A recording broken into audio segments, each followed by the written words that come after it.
Hello, I'm Julie Andrews. Here at the Schubert Theatre, the anthem of the Depression was first performed, Brother, Can You Spare a Dime?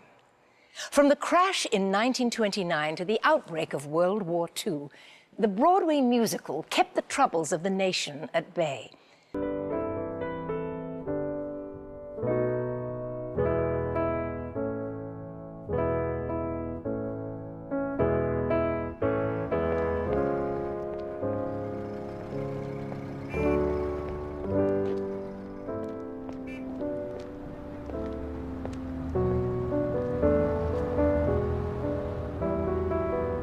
'30s was a depression, you know. Everybody was trying to make a living.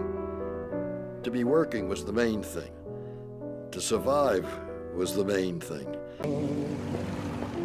While most popular songs still wanted to pretend that life is just a bowl of cherries, Broadway in the '30s was now open to experiments in form and content. When Bing Crosby recorded Brother, Can You Spare a Dime?, the doleful Broadway ballad took the hit parade by surprise. Once I built a railroad, now it's done. Brother, can you spare a dime?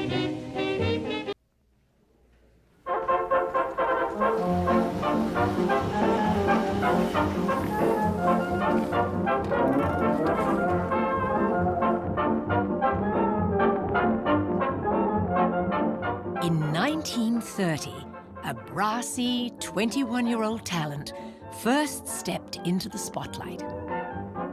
She would become the emblem of Broadway, the woman who could hold a note as long as the Chase Manhattan Bank. Hit it, babe.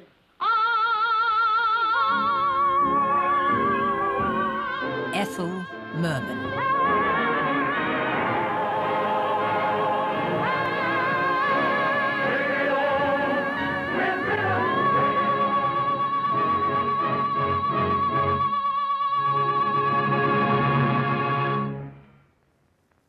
She had a voice like a trumpet, and you could hear every word she said.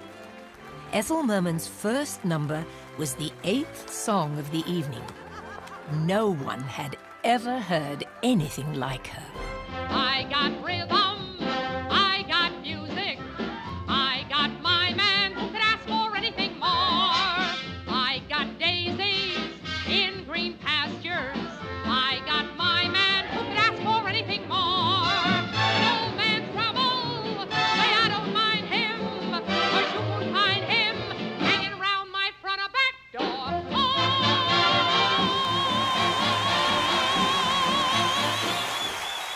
The audience went berserk.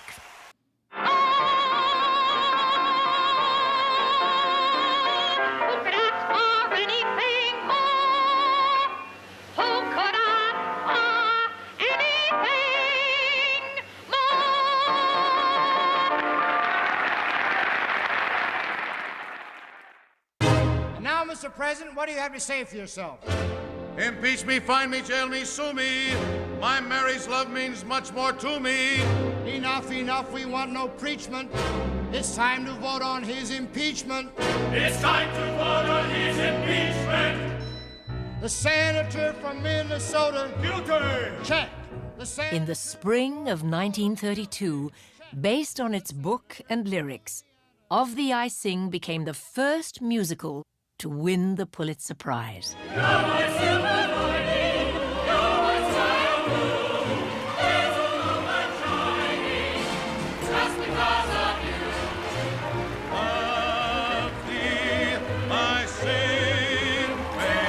While the fictional president, John P. Wintergreen, entertained the public at the Music Box Theatre, a Democratic governor from New York, Franklin D. Roosevelt, was elected president.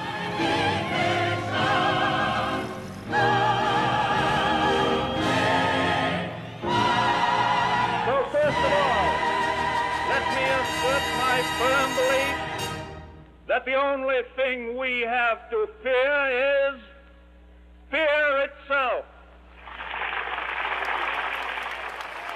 Just to see my honey, I'm feeling kind of funny, I am.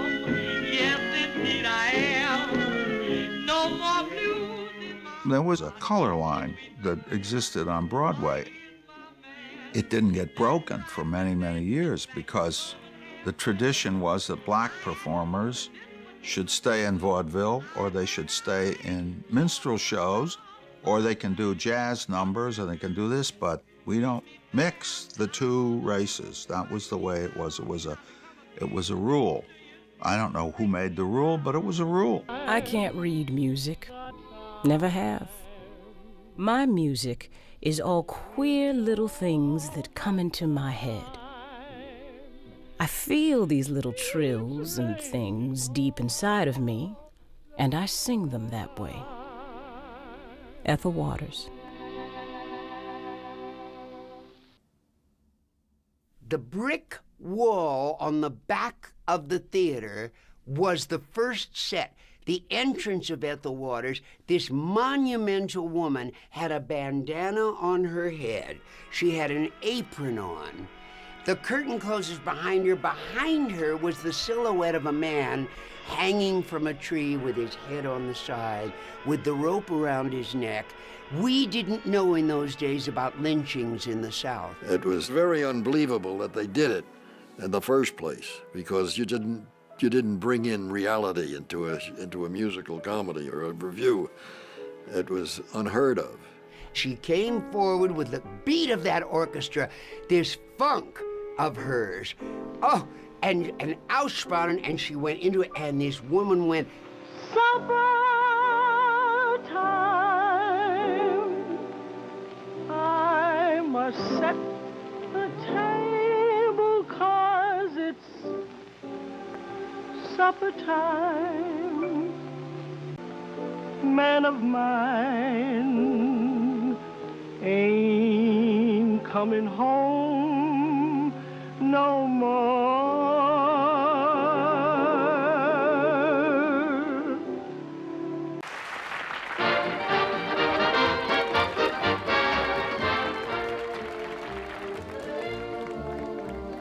Plant trees in the polo grounds and put Yorkville out of bounds, but please don't monkey with Broadway.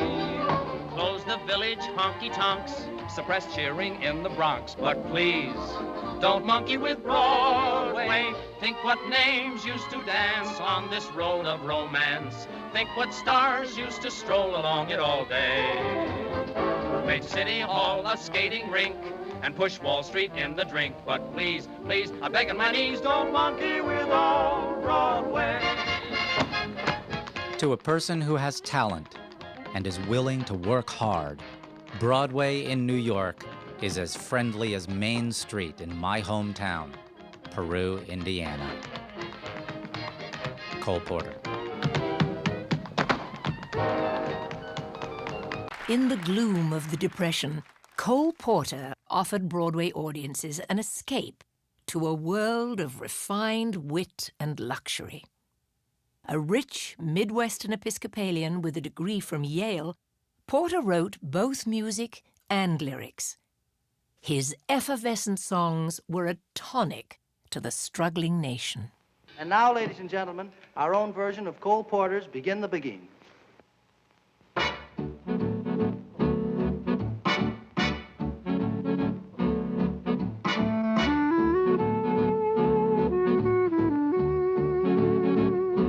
Cole Porter wrote the most delectable rhymes, rhyme after rhyme after rhyme, and also lighthearted.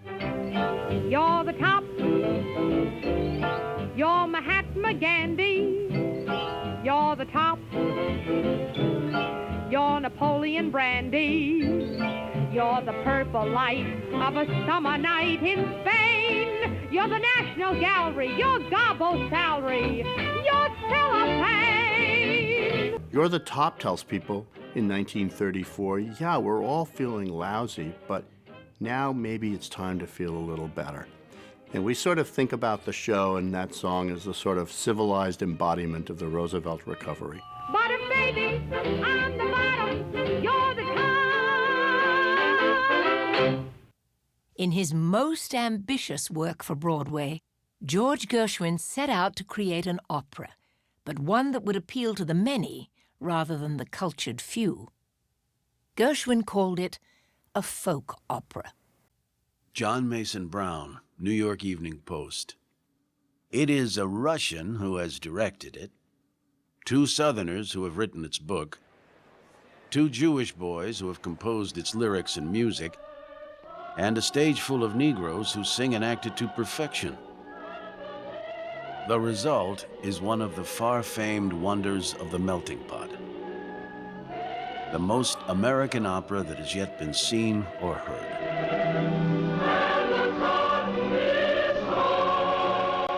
On July 11th, 1937, George Gershwin died of a brain tumor at the age of 38.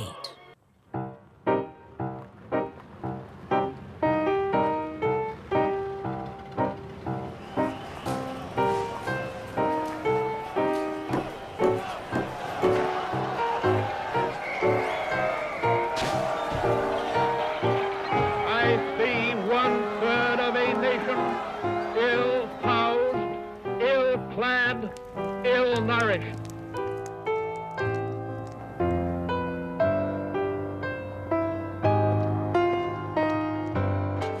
Among the many job programs created by the government's Works Progress Administration was the Federal Theatre. Intended to provide work for those in show business, it also supplied much-needed entertainment that reached 25 million people, a quarter of the population. In the fall of 1936, in a time of misery and despair, with 18 million unemployed in the country, Orson Welles and I formed WPA Project 891, also known as the Classical Unit of the Federal Theatre. Joe worker will go to shops where stuff is on show.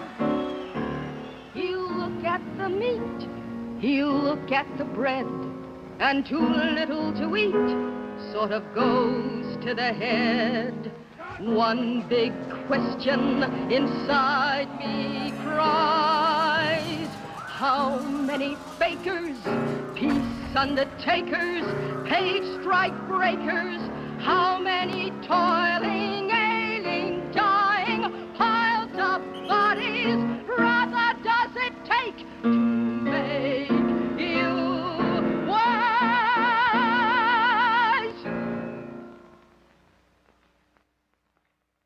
3 days before our premiere, a dozen uniformed WPA security guards invaded the Maxine Elliott Theater. Well, someone wanted to make sure that that play didn't open. Someone was afraid of it. Someone decided to go to the theater and lock it. And 9 times out of 10, that would have worked. But they didn't count on the fact that Orson Welles was the director and John Houseman was the producer. And those are 2 incredibly strong, powerful personalities. And not only believed in their artistic and creative rights, but also in America and what it is to be free in America and what freedom of expression really means. The opening night crowd was led 20 blocks uptown to a new theater. But the cast and musicians were strictly prohibited from performing by both the government and their respective unions. Orson Welles brought composer Mark Wittstein on stage to play the score. Mark Wittstein. And he told the actors that there was nothing to stop them from speaking their lines from the audience as citizens exercising free speech. And in the next 2 hours, all the actors in the cast, with 1 or 2 exceptions, stood in the house, stood in boxes, stood in the aisles, ran around, changed their positions, sang songs, duets, separated by the whole width of the theater, did all kinds of extraordinary pieces of improvisation. And the net result of this was one of the most thrilling and extraordinary world premieres I've ever been at, or anyone has ever been at. That is how The Cradle of Rock was born. In standing up, those actors were risking everything. And when we say everything, you got to remember, this was a time before Social Security, before unemployment insurance, before welfare. If you lost your job, that was it. These people, in doing what they did, were really creating a huge image of courage.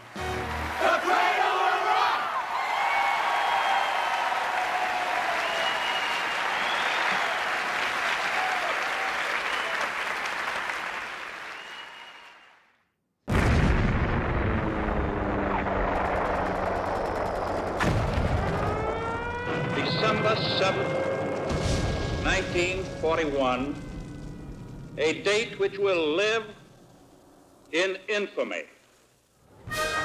The entry of the United States into World War II galvanized the country. And Irving Berlin, who had created a rousing army review during the First World War, was asked by the government to rally the troops again. This Is the Army had a cast composed of real soldiers, and the proceeds from the performances went to the Army Emergency Relief Fund.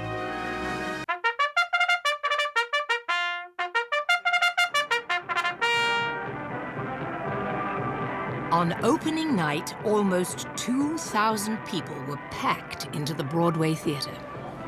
It was July 4th, 1942, the first July 4th of the war. Crowds in the street outside, packed lobby full of the usual first-nighters, but also a lot of big brass. People up from Washington. I'd never been to a first night before. I was 15 years old.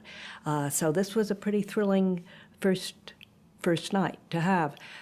And I can remember the excitement in this audience just before it ever started. And then the curtain opens, and there are 300 young men in uniform on bleachers delivering the opening chorus. Many, many years ago. The buzz in the theater was extraordinary. This was Irving Berlin's best show yet. And then, towards the end of the second act, my father himself came out on stage. There he was in his World War I uniform, and he sang with that true, frail voice, a little nervous at first. Quite a while, and I would like to state the life is simply wonderful. The army food is great. I sleep with 97 others in a wooden hut. I love them all. They all love me. It's very lovely, but Oh, how I hate to get up in the morning. Oh, how I love to remain in bed. For the hardest blow of all is to hear the bugler call. You gotta get up, you gotta get up, you gotta get up this morning. The show played 112 performances on Broadway before touring the country and being adapted for Hollywood.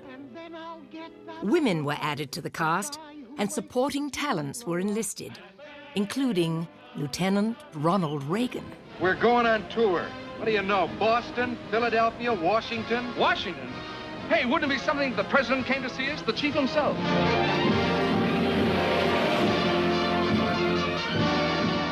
When the show toured overseas, Irving Berlin served as America's troubadour, performing in hospitals and near the front lines. In 1943, as soldiers shipped out of New York for the fight in Europe, they saw a new kind of Broadway show. A show that integrated songs with story and dance. A show that would remind them what they were fighting for.